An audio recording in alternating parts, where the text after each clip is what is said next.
The ships appeared on a Tuesday. It wasn't a dramatic, fire-streaked arrival. There was no thunderous roar, no violent tearing of the atmosphere.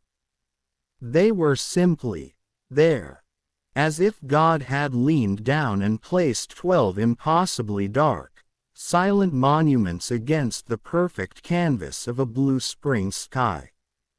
From her apartment in Geneva, Captain Sarah Chen watched them, a cold ceramic mug of tea forgotten in her hand. The steam curled up, a tiny, transient human cloud against the immensity of what hung in orbit. They were larger than any structure humanity had ever dreamed of building, their shapes a geometry that was both alien and unsettlingly purposeful. They didn't move. They didn't communicate. They just waited, their silence more deafening than any declaration of war. A tremor ran through her, a vibration of primal fear that had nothing to do with her training. This was the feeling of a mouse looking up into the unblinking eyes of an owl. It was the feeling of being small. 3 months. That's how long it had been since her life, and the life of every human being, had been irrevocably altered. 3 months since the Odyssey, humanity's first faster-than-light vessel, had torn a tiny, brilliant scar in the fabric of space-time. Her ship, her triumph. She remembered the moment not with pride, but with the sharp clarity of a recurring dream.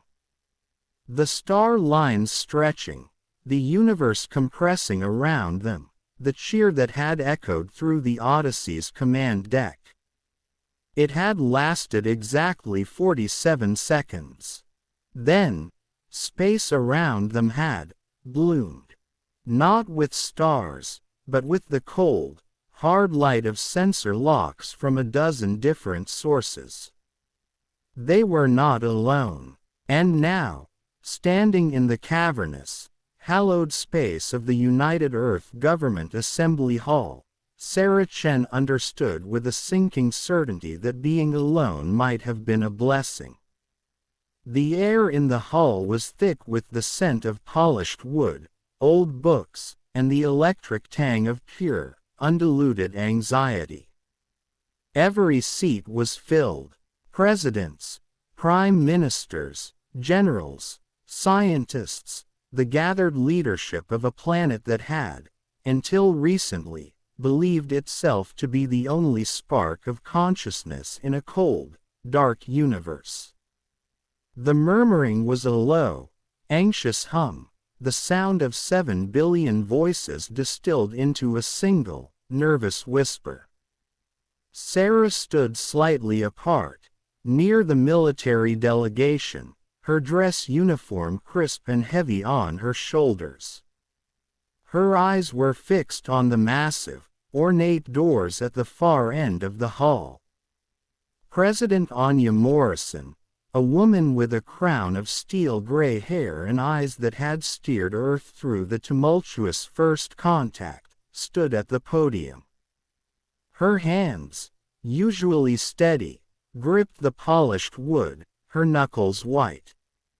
"They're here," a security chief murmured into his cuff, and the words echoed through the hall's sound system, killing the last of the whispers. The doors opened. 5 figures walked in, and the silence that fell was absolute, a physical weight pressing down on every soul in the room. They moved with a careful, measured grace that was utterly alien. There was no swagger, no martial pride, only a profound and unsettling caution. The leader was tall and slender, a creature of impossible elegance. It stood on 4 slender legs, its body rising to a long, graceful neck that reminded Sarah of the giraffes she'd seen in picture books as a child. Its skin was covered in a coat of soft, blue-gray fur that seemed to absorb the light. Its eyes were large, liquid, and positioned on the sides of its head, giving it a panoramic view of the room. It wore robes of a material that shimmered like oil on water, flowing with its movements. To its left was a being that looked like a large, bipedal rabbit, but covered in overlapping, crystalline scales that clicked softly with each step. Another resembled a massive, six-legged tortoise, its shell a mosaic of intricate, swirling patterns. A fourth was smaller, covered in soft, iridescent feathers that shifted through a spectrum of pastel colors. The last was a hulking, quiet form, its features obscured by a heavy, bark-like hide. They were a walking menagerie, a living testament to the galaxy's diversity. And yet, they moved as one. The leader stopped at the center of the room. A device, no larger than a hummingbird, detached from its collar and hung in the air. When it spoke, the voice that emerged was synthesized, genderless, and perfectly calm, yet it carried an undertone of immense, weary age. "I am Ambassador Kellis of the Arxian people," the voice said. "I speak for the Galactic Concordat, a union of 47 species spanning 3,000 star systems. We have come to welcome humanity to the greater galaxy, and to deliver an important message." President Morrison inclined her head, a gesture of respect that seemed almost laughably small in the face of this.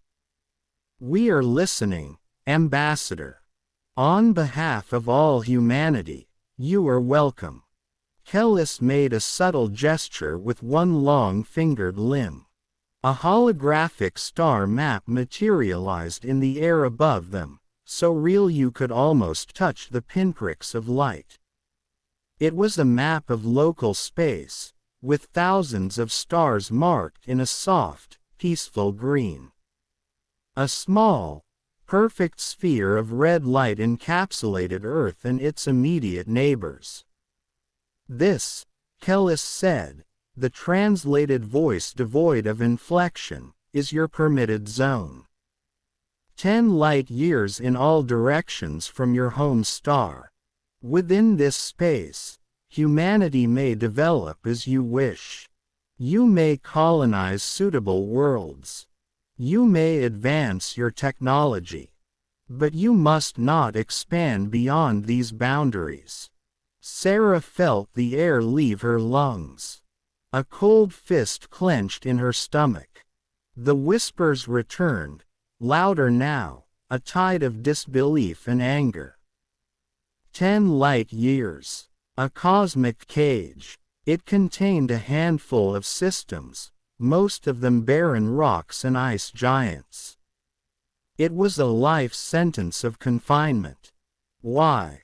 President Morrison's voice cut through the growing chaos, calm but firm, a rock against the rising tide. "Why would you impose such a limit on us?" Kellis turned its large, side-set eyes toward her. The silence stretched, thick and heavy. When it spoke again, the single word landed in the hull with the force of a physical blow. "Because you are predators." The word hung in the air, a curse dredged from the deepest, darkest parts of history. It wasn't just a biological classification. It was a condemnation, a stain on their very soul. The rabbit-like alien stepped forward. Its translator voice was higher, almost musical, but the message was no less devastating. "The Concordat was founded 8,000 years ago. Our species, though evolved on different worlds, shared something fundamental. We were all prey animals. We all knew the terror of being hunted, the instinct to flee, to hide, to preserve life above all. When we reached the stars and found each other, we made a promise. Never again would predators rule the galaxy. Never again would hunters dominate our civilizations. The tortoise-like alien spoke next, its voice a deep, resonant rumble. We eliminated the predators from our own worlds. We built a civilization based on cooperation, on consensus, on peaceful coexistence. For 8,000 years, we have maintained this order. Species that join the Concordat accept our fundamental law. Predator species are not permitted to expand. Sarah couldn't remain silent. She stood up, her chair scraping against the floor, the sound unnaturally loud. You're judging us based on our evolutionary history. On what our ancestors were millions of years ago. That's not who we are now. Kellis looked at her, and for the first time, Sarah thought she saw something in those large, alien eyes, not malice, but something worse. Pity. Captain Chen, we have studied your species carefully since detecting your first FTL test, Kellis said, its gaze encompassing the entire hall. We have observed your behavior, your history, your culture. You are not merely descended from predators. You are predators. You hunt for sport. You organize your societies around competition and dominance hierarchies. Your entertainment celebrates violence and conflict.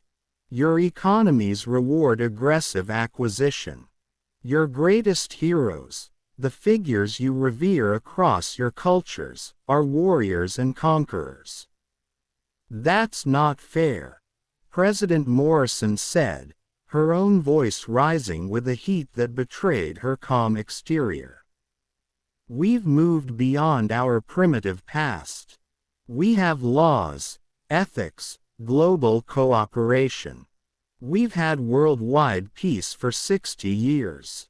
60 years, the rabbit alien said softly, the musical tone now laced with a devastating sorrow. We have had 8,000 years of peace. Your longest period without large-scale warfare in your entire recorded history is 60 years. Do you not see the difference? A predator may sleep, but it does not change its teeth. Kellis raised a limb, and the hologram changed. The peaceful green stars vanished, replaced by a single system marked in funereal black. A star, and one world. This was the Cathric system, Kellis said, its voice dropping to a near whisper.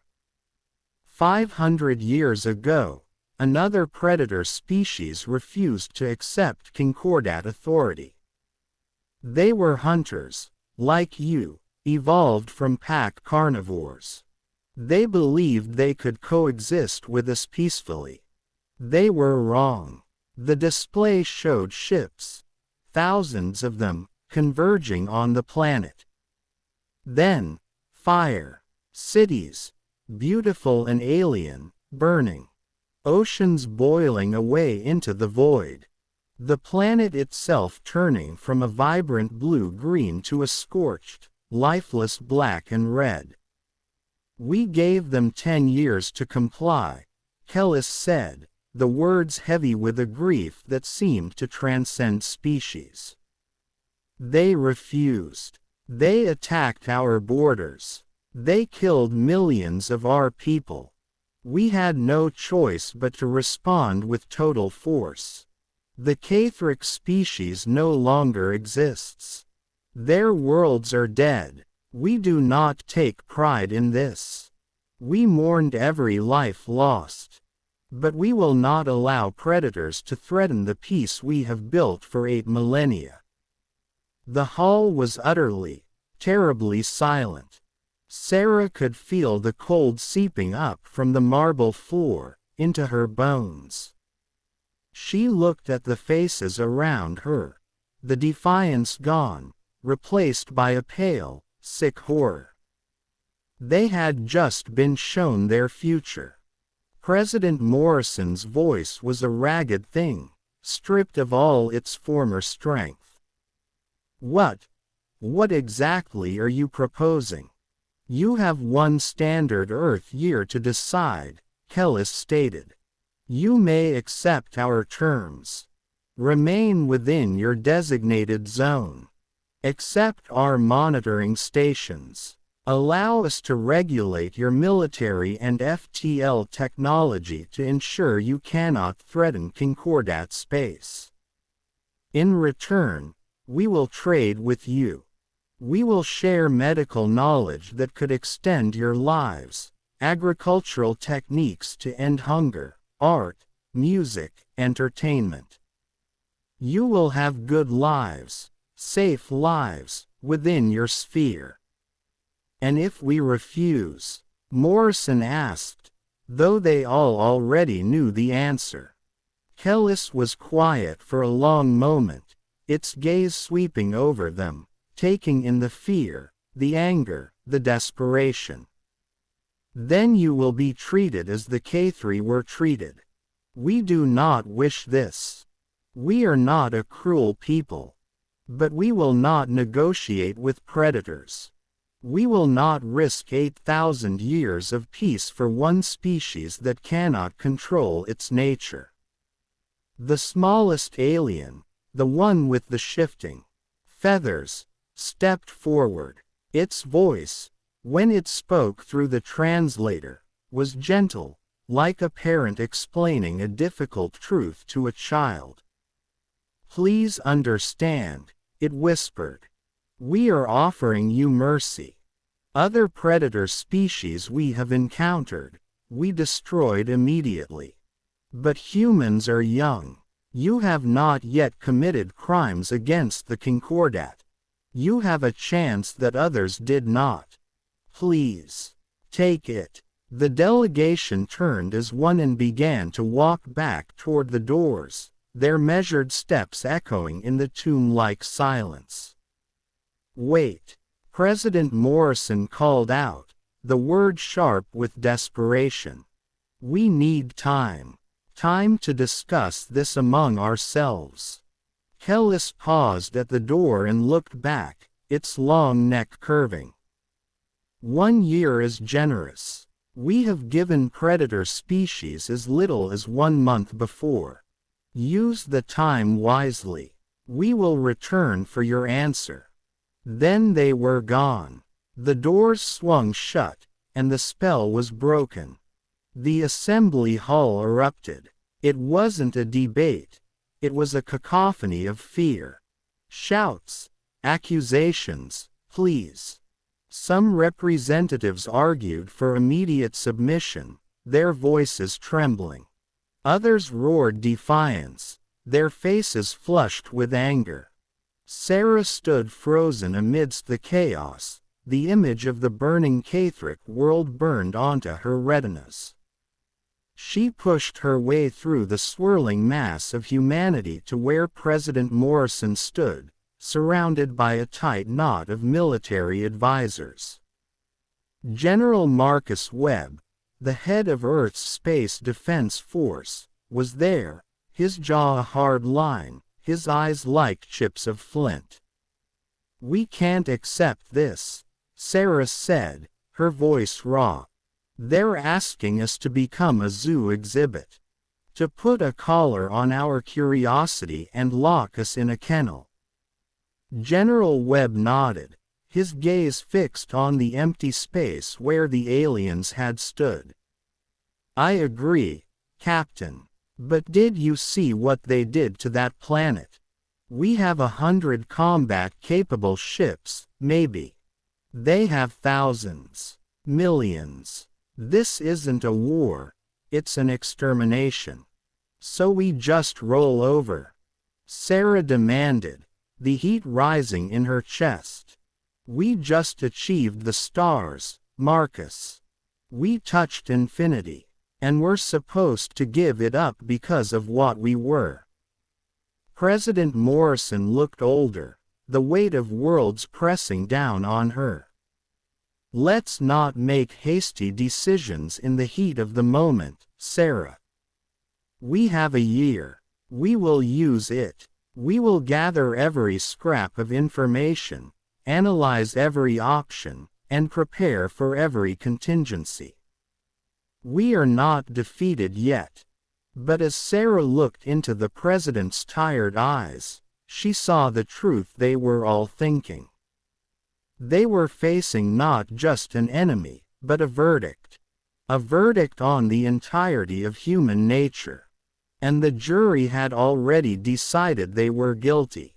The year that followed was the most frantic, desperate, and unified period in human history. The threat of extinction was a great unifier. Old rivalries between nations were shelved. Resources were pooled on a scale never before imagined. The entire industrial and intellectual might of Earth and its fledgling colonies was thrown into a single, terrifying purpose: understanding the enemy. Sarah was assigned to lead a reconnaissance mission, her experience on the Odyssey making her the ideal candidate. Her ship, the Whisper, was a newly commissioned stealth vessel, its hull coated in radar-absorbent materials, its engine emissions carefully scrubbed and minimized. It was a ghost, designed to slip through the cracks in the Concordat's watchful eye. She took the Whisper to the very edge of the 10-light-year boundary, to a silent, empty patch of space where the stars of human territory gave way to the unknown. And she waited. For days, they drifted in the absolute silence, the crew speaking in hushed tones, as if the Concordat could hear them through the vacuum. Then, they came. Concordat patrol vessels, moving in perfect, elegant formations. They were beautiful ships, sleek and flowing, like living things. They moved with a synchronized, ballistic precision that was awe-inspiring. But as Sarah watched them day after day, noting their patterns, their routes, their protocols, something began to bother her. Their movements were predictable, cautious. They never deviated from their pre-set courses. They traveled always in groups, never alone. When a sensor ghost or a piece of cosmic debris crossed their path, they didn't investigate aggressively. They would cluster together, shields flaring, and report it, waiting for further instructions. They were disciplined, yes. Powerful, undoubtedly. But there was a profound lack of initiative, a deep-seated aversion to risk. She reported her observations to General Webb in a secure briefing room deep beneath Geneva. Hollow displays showed the Concordat patrol patterns, their reaction times, their formations. They fight like prey animals, General, Sarah said, pointing to the data. Everything is about defense, about safety in numbers. They don't take the initiative. They react. They're watching for the lion in the grass, but they've never had to wonder what the lion is thinking. Webb stroked his chin, his eyes narrowed in thought. It's an interesting observation, Captain. But interesting doesn't win wars. They can afford to be cautious when they outnumber us 1,000 to 1. Brute force tends to negate cleverness. But it's not just caution, sir, Sarah insisted, leaning forward. It's their psychology. It's in everything they do. They move in herds. They're terrified of being isolated. The year bled away, each day a grain of sand slipping through humanity's fingers. Colonies on Mars and in the Jovian system were expanded at a breakneck pace, transformed into fortresses. Shipyards around Mercury worked around the clock, churning out warships that looked crude and brutish next to the graceful Concordat vessels. The system became a hive of frantic activity, all of it watched by the silent, unblinking eyes of the Concordat observation satellites they were forbidden to touch. Sarah spent her time between missions buried in xenopsychology reports and historical data stolen from intercepted, low-level Concordat transmissions. She learned about the member species. The Arxians, like Kellis, were grazers from open plains. Their long necks and panoramic vision evolved to spot stalkers. The Kelith, the rabbit-like beings, had evolved in dense forests, their large ears tuned to the slightest crack of a twig. The Vree, the deer-like species, had a near 360-degree field of vision but a focus so diffuse they could be overwhelmed by multiple threats. Each species' strength was a direct response to an ancient, primal fear. Humanity's strength, she realized, was different. It wasn't just about sensing danger, it was about pursuing opportunity. It was about endurance, and a stubborn, illogical refusal to quit. The day of the deadline arrived with the grim finality of an execution date. The Concordat delegation returned, their ships taking up the same positions in orbit. The assembly hall was once again filled, but the mood was different. The chaotic fear had been refined into a tense, grim resolve. President Morrison stood at the podium, back straight, her face a mask of calm authority. Sarah stood behind her with the military staff, her heart hammering against her ribs. This was it. Ambassador Kellis entered, alone this time. Its large eyes scanned the room, and if it noticed the new fortitude in the human postures, it gave no sign. President Morrison, Kellis's translated voice broke the silence. The Galactic Concordat has returned for your answer. Morrison took a deep, steadying breath. The entire solar system, every man, woman, and child on Earth, Mars, the orbitals, and the generation ships still in development, was watching. Ambassador Kellis, she began, her voice clear and strong, carrying across the hull and across space. We have considered your offer with the gravity it deserves. We understand your concerns. We recognize that our history contains chapters of violence and aggression that we are not proud of.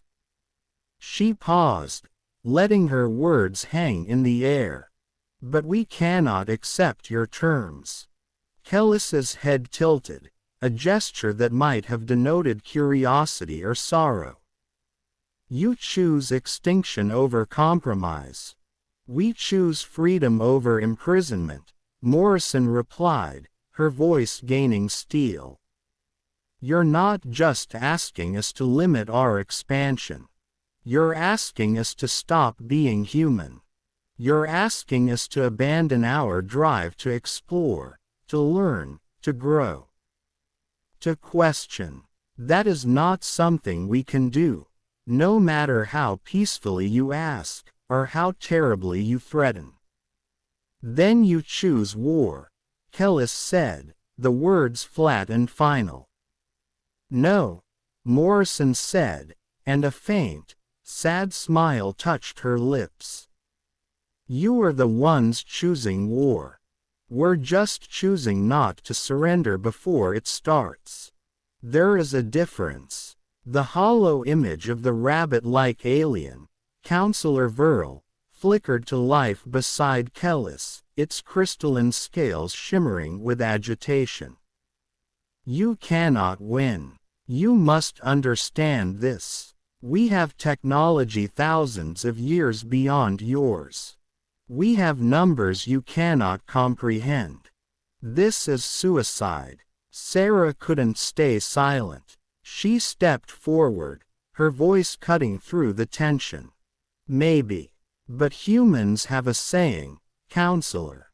We'd rather die on our feet than live on our knees. Kellis studied them, its large, liquid eyes moving from Morrison to Sarah and back. The moment stretched, filled with the weight of worlds. You are making a terrible mistake, Kellis said, and for the first time, Sarah heard a crack in the synthesized voice, a hint of genuine, profound regret. When we return, it will be with a fleet large enough to blockade every world you inhabit. You will have one more chance to surrender. After that, we will do what must be done. We'll take our chances, President Morrison said, her voice unwavering. The transmission ended. The alien presence vanished from the hull and from orbit. The silence they left behind was different from the first time. It was not the silence of shock, but of grim acceptance. As the alien ships vanished into FTL, Sarah felt a strange sensation uncoiling in her chest. It wasn't the cold fear from a year ago. It was something warmer, older. It was a focus, a clarity that burned away the doubt. Her ancestors had been hunters on the African plains, chasing antelope across endless grasslands under a burning sun. They weren't the fastest, or the strongest. But they were the most stubborn. They never gave up.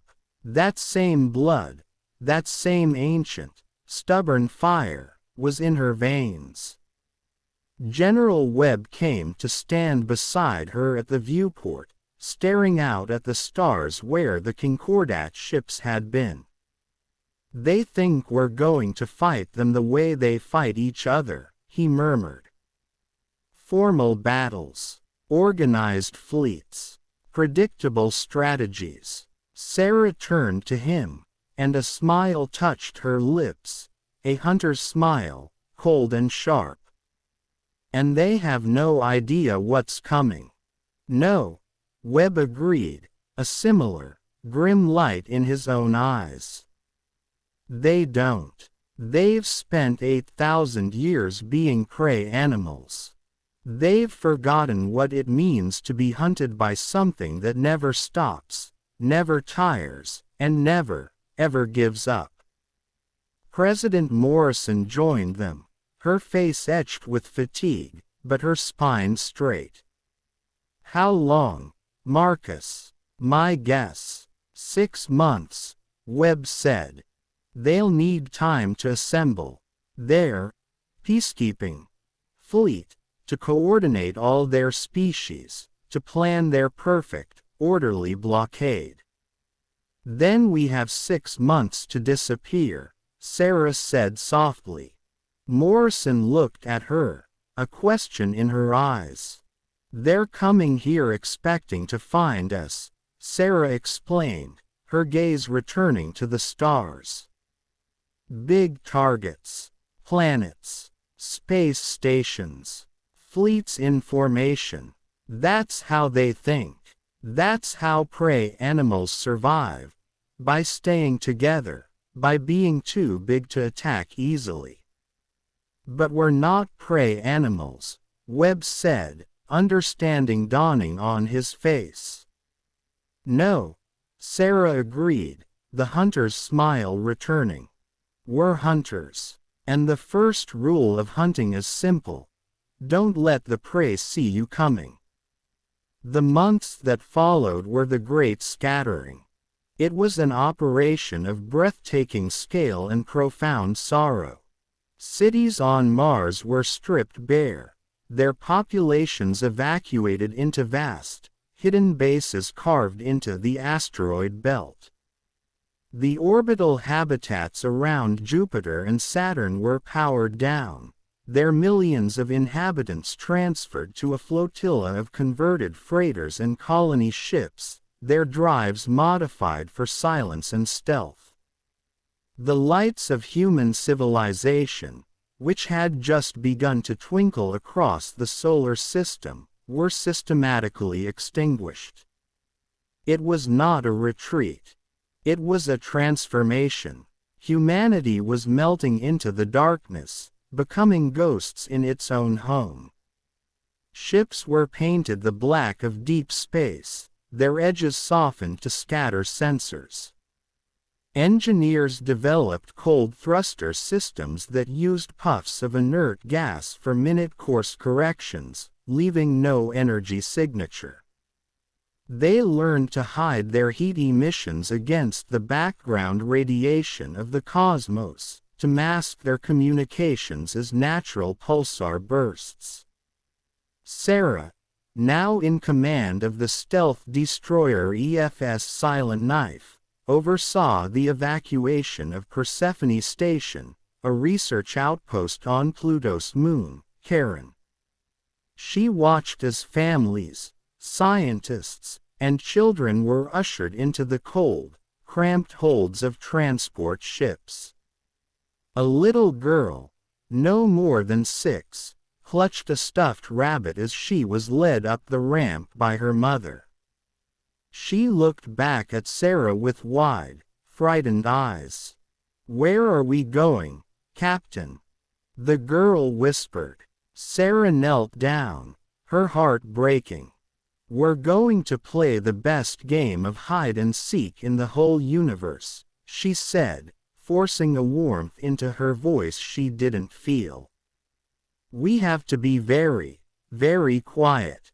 The girl nodded, her small face serious, and disappeared into the ship. It was the same all across the system. It was a funeral for a dream. The dream of a bright, open future among the stars was being buried, replaced by the grim reality of survival in the shadows. They were becoming what the Concordat had accused them of being: predators, lurking in the dark. But Sarah refused to see it that way. A wolf protecting its pack is not the same as a wolf hunting for sport. This was not about predation, it was about protection. It was about ensuring that the little girl with the stuffed rabbit would have a future, any future at all. Aboard the Silent Knife, the atmosphere was tense and focused. Her crew of 43 were all volunteers, the best of Earth's space defense force. They lived in near darkness, their ship running on minimal power to avoid detection. The air was recycled and cold. They ate cold rations, slept in shifts, and spoke in the hushed tones that had become second nature. They were learning the patience of the trapdoor spider, the stillness of the deep-sea anglerfish. 6 months to the day after the Concordat's departure, the Silent Knife was drifting in the Oort cloud, a trillion icy sentinels at the solar system's edge. They were watching. "Contact," Sensor Officer Lee whispered, his voice barely audible. Even here, in the absolute silence of the void, the habit held. Multiple FTL signatures emerging at the heliopause. It's the fleet." Sarah moved to his station, her eyes fixed on the tactical display. One by one, red icons blossomed on the screen. Dozens, hundreds. The count kept climbing until it settled at 842. The Concordat peacekeeping fleet had arrived, right on schedule. It was a magnificent, terrifying sight. Their ships gleamed in the distant light of the sun, arranged in a perfect, complex sphere around Earth. They were beautiful, like a school of exotic fish, their movements synchronized and flawless. Admiral Thurin of the Vree stood on the bridge of the flagship, Harmonious Dawn. His side-set eyes took in the tactical displays, a sense of profound satisfaction settling over him. This show of force would be enough. The humans would see the futility of resistance. All ships report ready status, his Keleth tactical officer announced, its large ears twitching as it processed the data streams. We have established positions around their primary world and all colonial holdings. Scanning for human fleet locations. Thurin nodded. Excellent. Let them see our strength. A moment passed. Then another. The Keleth officer's ears drooped slightly. Admiral, I'm not detecting their fleet. They must be on the far side of the planet. Find them, Thurin ordered, a flicker of unease in his gut. More scans. More confusion. Sir, I've completed a full spectral analysis. There are no military vessels in orbit. There are no military vessels in the system at all. Thurin's satisfaction began to curdle. What about their colonies? Mars. The Jovian orbitals. Sir, the colonies appear to be empty. No power signatures. No life signs. The cities are dark. The bridge was silent. The officers exchanged nervous glances. They ran. The Arxian second officer said, its long neck bobbing in a gesture of relief. The predators saw our strength and fled. We should report a victory. They have surrendered without conflict. But Thurin felt a cold knot of dread tightening in his stomach. He had studied human history.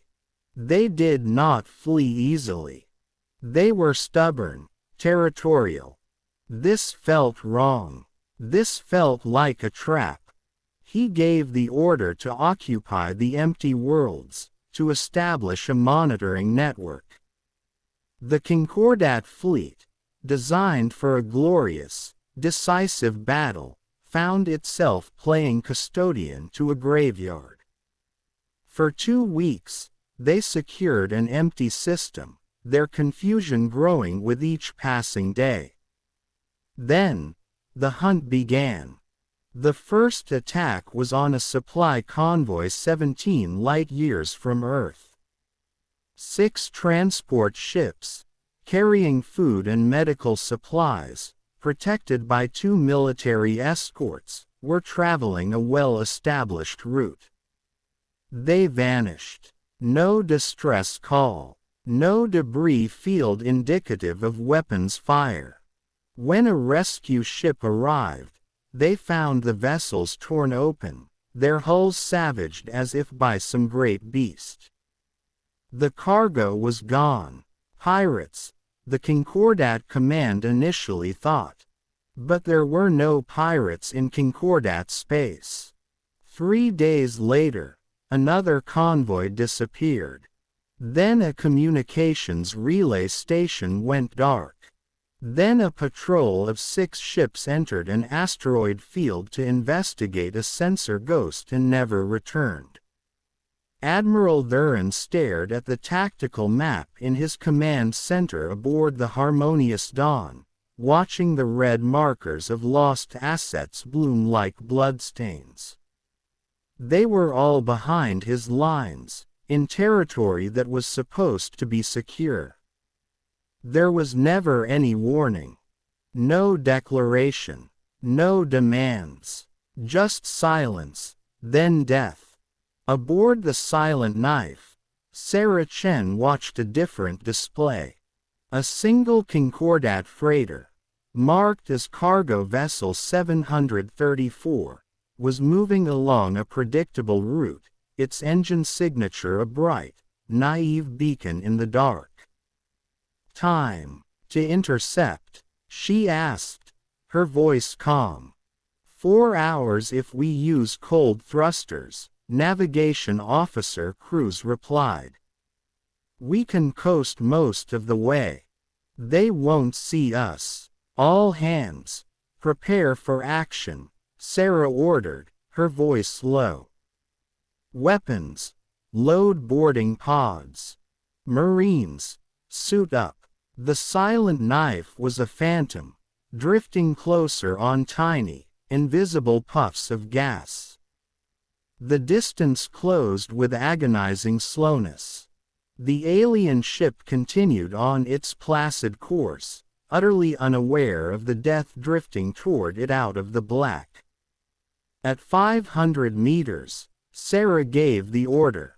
"Launch pods." 6 cylindrical pods shot from the silent knife, crossing the void in seconds. They slammed into the freighter's hull with magnetic clamps.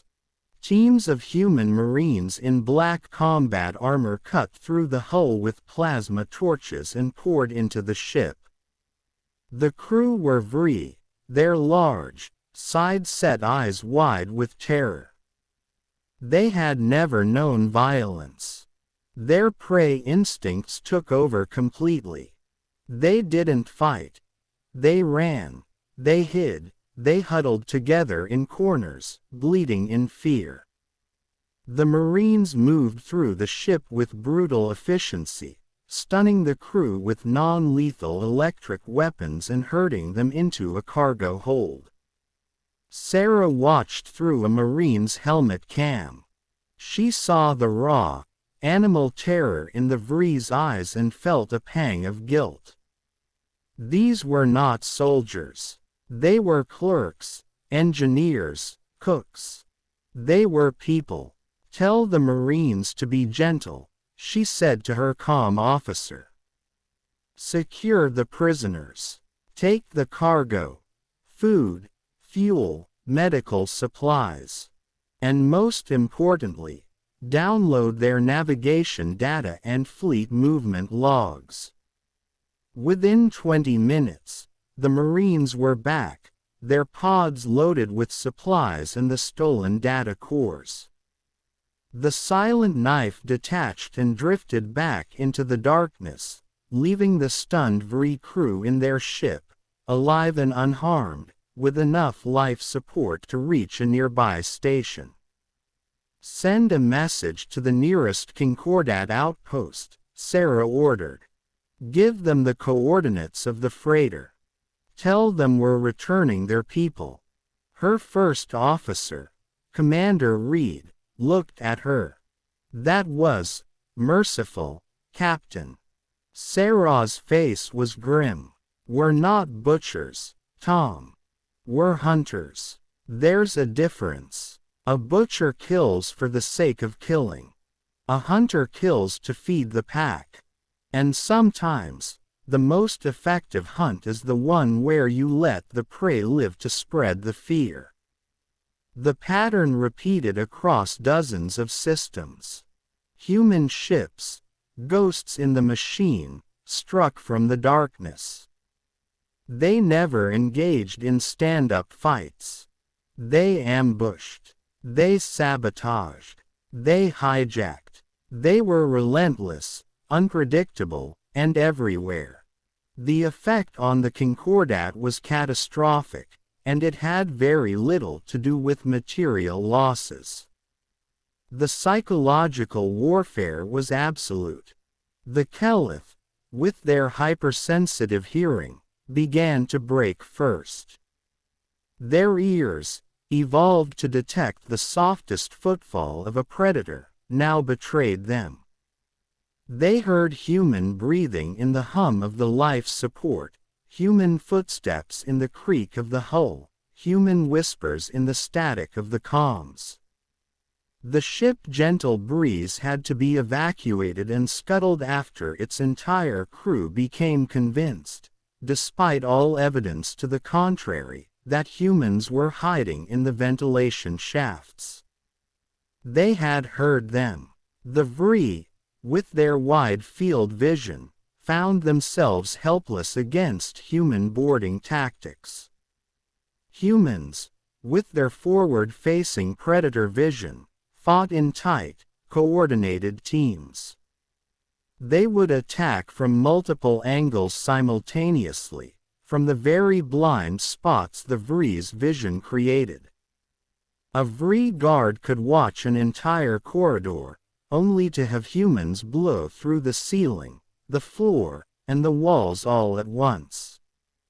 Their brains, designed to track one or two threats, would short-circuit. The Arxians suffered a different, deeper terror. On their home world, safety was found in the herd and in distance. If you could outrun a predator and put enough space between you, you were safe. But the humans didn't respect distance. An Arxian patrol would jump 3 systems away from an engagement, only to find the same human ship waiting for them, having patiently followed their FTL trail. The message was clear. You cannot run. We will always be behind you. Arxian officers began having psychotic breaks, curling into fetal positions in their quarters, consumed by the nightmare of being chased forever. Admiral Thurin received the reports with a growing sense of horror. His fleet was not being defeated, it was being unmade. His crews were jumpy, exhausted, paranoid. They were sleeping with sidearms, firing on sensor ghosts, refusing to go on patrol. He tried to adapt. He tightened formations, increased patrol sizes, established better communication. But every change he made was based on the assumption he was fighting an enemy fleet. He wasn't. He was being hunted. The breaking point was Sidera Station. It was a massive Concordat logistics hub, protected by a fleet of 200 warships. The humans, for the first time, did not hide. A fleet of 30 human ships approached openly and broadcast a simple message: surrender the station, or we will take it. Thurin felt a surge of relief. Finally, a conventional battle. He committed his entire defensive fleet. The battle began, and by all rights, the Concordat should have won. They had superior numbers, technology, and position. But the battle didn't end. It stretched on, and on. Concordat doctrine required crews to fight in 4-hour shifts to maintain alertness. The humans had no such doctrine. They fought continuously.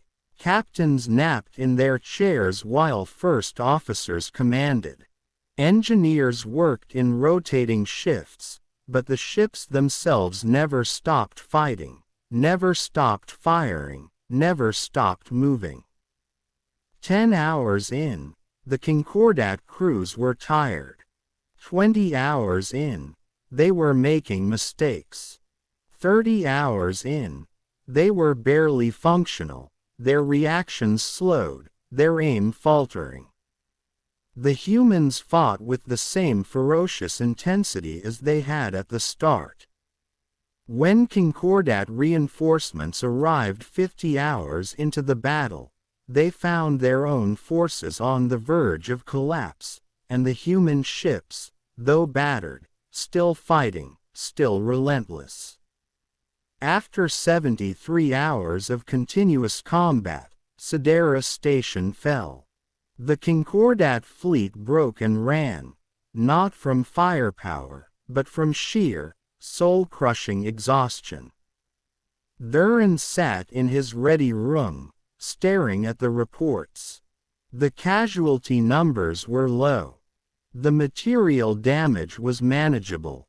But the psychological reports were apocalyptic. Crews had collapsed at their stations. Ships had collided. Officers had broken down in tears. The humans had not defeated them in battle. They had simply outlasted them. They had done to his fleet what their ancestors had done to exhausted antelope on the African plains. He accessed the human database and searched for persistence hunting. The description made him feel physically ill. They weren't at war. They were prey. The Concordat Council chamber on Harmony Prime was in turmoil. The peaceful images on the walls seemed a mockery now. Ambassador Kellis stood before them, his long neck bowed low. "The situation is untenable," he reported, his voice heavy. "We have lost 17% of our forces to attrition, capture, and desertion. Another 24% are psychological casualties. Our people are broken." Council leader Verl, the rabbit-like being, slammed a delicate hand on the console. "How? We sent 800 ships. We have millennia of technological advancement. They don't fight like we do," Kellis explained wearily. "They studied us. They learned how we see, how we hear, how we think. They weaponized our own instincts against us. Our soldiers can't sleep. They hear humans in every sound. They see them in every shadow." He showed them the footage from the Vree ship, the humans attacking from the blind spots. He showed them the reports from the Kelith, driven mad by imagined sounds. He explained the ancient human practice of persistence hunting, of chasing prey to the point of collapse. "They are doing the same to us," he said, his voice dropping to a whisper. "They are not trying to win battles. They are trying to exhaust us. And they are succeeding." The council was silent, the horror of the truth dawning on them. "We have 3 options," Kellis said. "Withdraw, and grant them their freedom. Escalate, and send an even larger fleet. Or, negotiate with predators." Vral's scales flashed crimson. Never. They voted for escalation. They would assemble the Grand Fleet, 4,000 ships, the largest armada in Concordat history. They would crush the human home world and break their will. Kellis returned to his quarters in despair. He accessed his files and found a quote from a human leader named Winston Churchill, from a time when his people faced certain defeat. "We shall fight on the beaches. We shall fight on the landing grounds. We shall fight in the fields and in the streets. We shall fight in the hills. We shall never surrender." Never surrender. The words chilled him. The Grand Fleet was made of prey animals, whose ancestors survived by knowing when to run. They were going to face a species whose ancestors survived by never knowing when to stop. He recorded a message for his family, telling them he loved them, that he had tried. Then he prepared to depart with the Grand Fleet. He would go not because he believed in victory, but because someone needed to witness the end. The Grand Fleet arrived at the edge of the Sol system, 4,000 gleaming ships in perfect formation. Admiral Torek, of Vree, felt a surge of pride. This would end it. From her command center hidden deep within Mars, General Webb watched them come. "Right on schedule," he murmured. And right into the trap. Sarah, aboard the silent knife hidden in the asteroid belt, felt the old, familiar focus settle over her. All units, this is command. The prey has entered the hunting ground. The Concordat fleet advanced on Earth, finding it dark and silent, just as before. As they broke formation to search the system, the humans struck. Not with one great fleet, but in dozens of small, coordinated packs, attacking from all directions, from behind moons, from within asteroid fields, from the cold outer dark. They didn't charge. They harried. They snipped. They vanished. For days, they kept the Concordat fleet in a constant state of alert, disrupting sleep, fraying nerves. Admiral Torek tried every formation he knew. Nothing worked. The human attacks were like water, flowing around any obstacle, finding every crack. After a week, the first Concordat ships, their crews hallucinating from exhaustion, broke and ran. Then more followed. The magnificent formation, the pride of the Concordat, disintegrated into a chaotic scramble of terrified prey.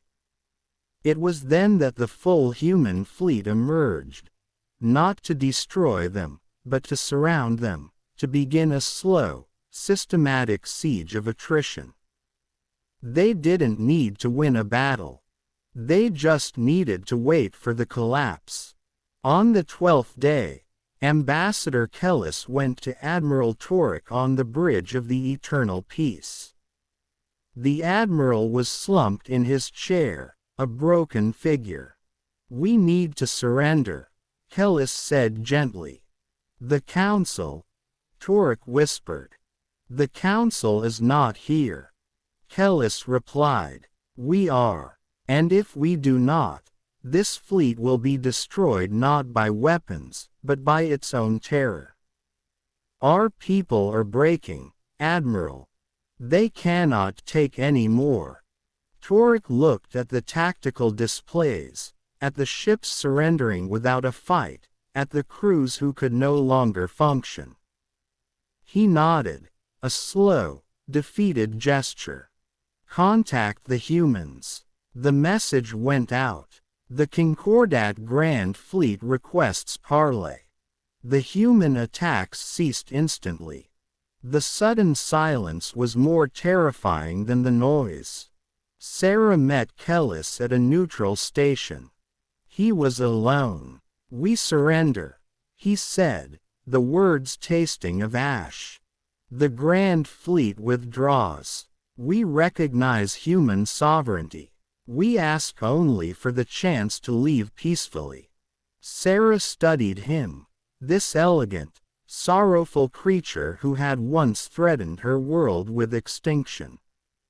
"Why should we let you go? We have you. You could destroy us," Kellis agreed. "But you won't. I have studied your culture. You value mercy. You have shown it by taking prisoners, by sparing crews. You are not the monsters we feared you were."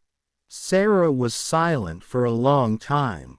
The ghost of the little girl from Karen, with her stuffed rabbit, flickered in her mind. This was for her, a chance for a future that wasn't built on a mountain of corpses. "What about your council?" she finally asked. "The Concordat is fracturing," Kellis said. "Your war has shown its weakness. The galaxy is changing. And what happens now?" Kellis looked at her, and for the first time, Sarah saw not pity, not fear, but a glimmer of hope. "Now, you build something new. The species here are lost. They need a new model. Not one based on fear of predators, but on cooperation between equals." Sarah took the proposal back to President Morrison and General Webb. It was audacious. It was dangerous. It was the opposite of everything the Concordat had stood for. They accepted. The Grand Fleet limped home, its crews shattered, its pride in tatters. In its wake, the Concordat began to crumble, as Kellis had predicted. Species left, seeking a new way. Earth convened a conference. They called it the Soul Accord. Its founding principle was simple. Membership was voluntary. No species would be judged by its evolutionary past. All would be free to grow as they wished. 53 species sent representatives. The chamber was a chaotic, vibrant, noisy place, filled with argument and compromise and, slowly, understanding. Kellis attended as an observer. He watched the humans, the relentless hunters, practice the patient art of diplomacy. He saw them listen, adapt, and build bridges. He found President Morrison on the final day. "Your people surprised me," he admitted. "I expected conquerors. We're complicated," Morrison said with a smile. "We can be hunters when our pack is threatened. But we're also nurturers. We form bonds. That's who we are." 2 years later, Captain Sarah Chen stood on the bridge of the Silent Knife, now a patrol vessel for the Soul Accord. She looked out at the stars, no longer a cage, but a frontier. "Captain," her comm officer called. "Distress call from a Kelith colony. Pirates." Sarah smiled. "A new hunt. A different kind. To protect, not to prey. Set course," she ordered. Maximum speed. The Silent Knife turned, a hunter once again, but now a shepherd. The Concordat had given humanity its last warning, believing they were caging predators. They had failed to understand that you cannot cage the wind. You cannot extinguish the fire. And in trying, they had only scattered the embers, until the whole galaxy began to warm itself at the hearth of the human spirit, a spirit that, when cornered, would always remember it was born to hunt, and when given a choice, would always learn to protect. The age of the Concordat was over. The age of the Accord had begun. And in the endless dark between the stars, the hunters now kept the watch.